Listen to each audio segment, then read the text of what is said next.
Turning to world news now, party officials in Beijing are celebrating the findings of a new UN study, which for the first time ever listed China as the world's #1 producer of air pollution. Joining us now from the Chinese embassy to discuss the study is Ambassador Shulan Ning.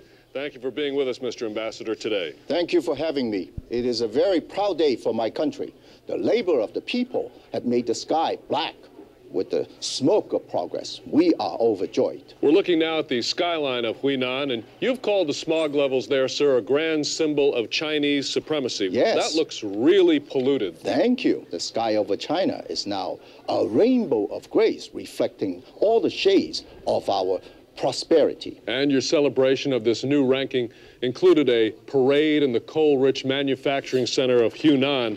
We're seeing video of that here right now. Looks like quite a parade you've got there. Yes, there was a 100 widow smog dance, a magnificent coal ash dragon kite, and the littlest children sang a song to the spirits of the poison fish. And here is the Beijing Young People's Vocal Group performing an ode to acid rain, which I'm told falls on 30% of China. That's quite an achievement. Yes, we are very proud of that. We have 16 of the world's 20 most air polluted cities. We have the most. And with emission levels up, what effect does this have on the people's health? Very big effect. Close to 1 million people will die of cancer in China this year.